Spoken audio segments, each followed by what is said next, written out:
Hey guys, Scott here, and today I want to talk about Pallet Freddy and how I think he's the worst killer in the entire game.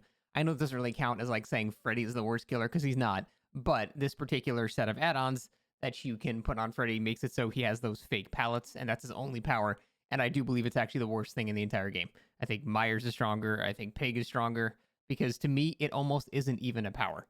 Because 9 times out of 10, when you get it down because of the fake pallets, they run into a fake pallet and they drop it, you were going to get the down a half a second later anyway. It didn't really matter. It doesn't actually give you any benefit. The only time it ever actually does something is when a survivor, while being chased, is trying to like plan their route, and they plan their route based on the fact that they think there's a pallet there, so they might take a less than optimal, pathing to go somewhere. Other than that, it doesn't help you at the beginning of the game when killer is at its absolute weakest.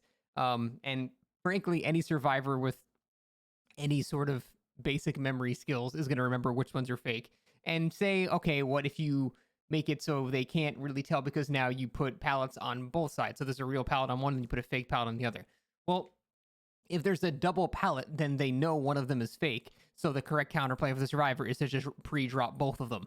Don't even try looping it because obviously one of them is going to be fake. You just pre-drop both of them and you're still not going to get an advantage. And if they're both fake, who cares? You're going to get a hit anyway. It doesn't actually do anything. The only thing it does is it just lets you laugh at survivors that think pallets are real. That's it. The power is to make you go, that was funny.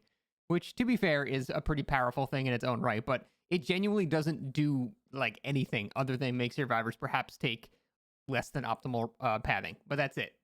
That's his whole power. And for that reason, I think he's actually the worst. And people bring up like, well, Myers and Pig. Well, hell, Myers can at least sneak up to the best survivor in the game with, an 8-meter radius with monitor, switch on tier 3 and down them before they can do anything. Trapper still has like, the basement or something like that. And they only have to step in a trap once and then they're grabbed and the chase is immediately over. Pig has immense slowdown with her traps. I'm not going to pretend the ambush is very good, but the slowdown itself from her traps is very good. Pallet Freddy just has nothing. Every minute he can teleport to a gen. That's pretty much it. I played him for several hours yesterday for some masochistic reason, and I felt like I genuinely didn't have a power. I was just a killer without a power the entire time. I do believe he's the weakest thing in the entire game. Now, again, it's not saying Freddy is the weakest because that's not what Freddy is. That's just an add-on group that he has. But I thought it was worth mentioning because I decided to play Freddy yesterday, and it was because I didn't sleep at all, so I celebrated my insomnia with playing Freddy, and man, it was an unpleasant experience, man. It was, I basically felt like I had no power the entire time. So that's it. This video serves no purpose. Just fuck palletless Freddy. Fuck Freddy in general. We need a Freddy 3.0. Because even his snares suck. Freddy just sucks.